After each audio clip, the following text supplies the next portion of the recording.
Baik, bismillahirrahmanirrahim. Assalamualaikum warahmatullahi wabarakatuh. Perkenalkan, nama saya Fajar Arifianto.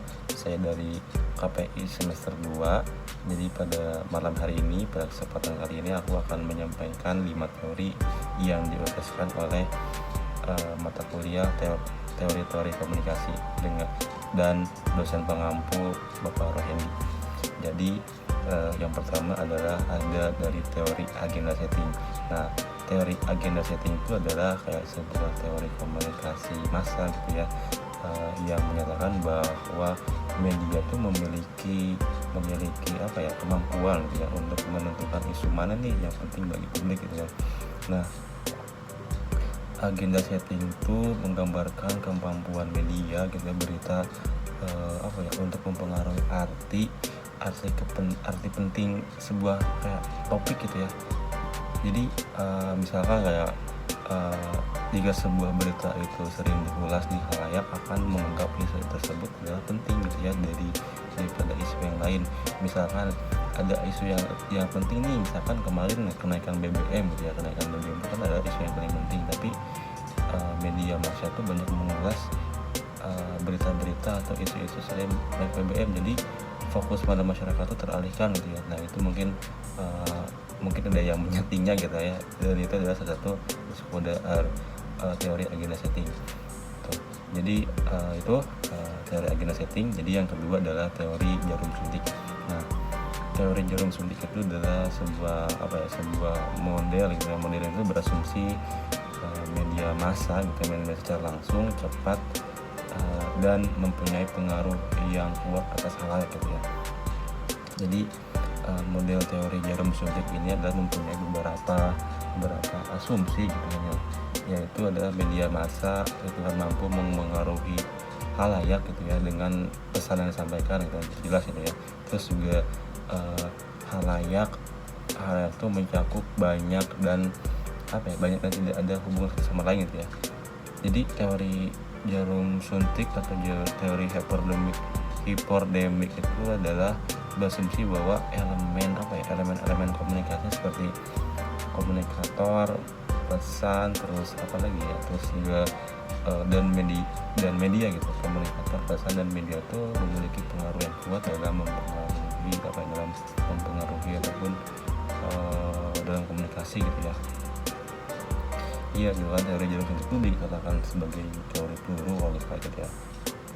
Jadi karena komunikasi secara pasif menerima apa yang disampaikan oleh media gitu ya. Gitu. Jadi next adalah dari yang ketiga adalah dari teori persamaan media. Jadi teori persamaan media itu adalah teori yang menyatakan bahwa manusia itu cenderung memperlakukan alat komunikasi seperti manusia gitu ya. Jadi seluruh perilaku dan respon yang diberikan gitu kan manusia kepada media komunikasi itu tidak disadari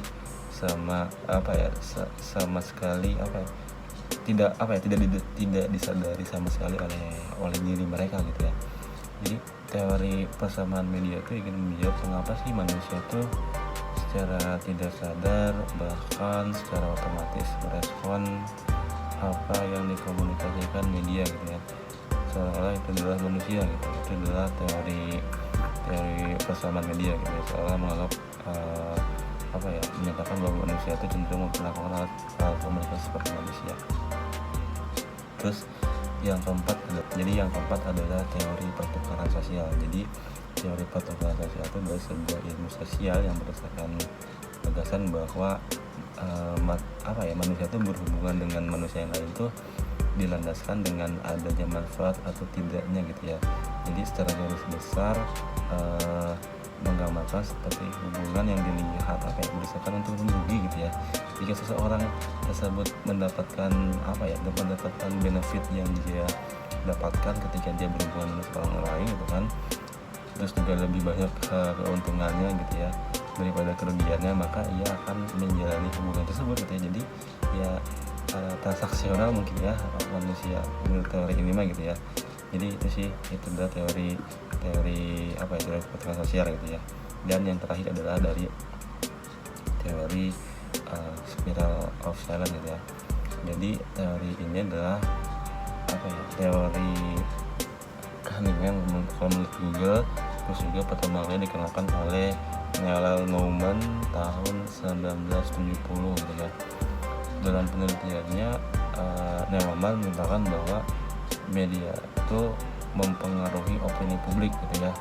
Jadi teori spiral ini atau teori spiral ini menyatakan bahwa orang-orang yang memiliki sudut pandang minoritas gitu ya akan cenderung diam dan pasif dan tidak memiliki suara gitu ya, dan tidak banyak berkomunikasi lah pada intinya seperti itu.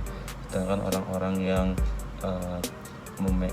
yang mayoritas yang memiliki banyak massa akan lebih terdorong untuk banyak berbicara.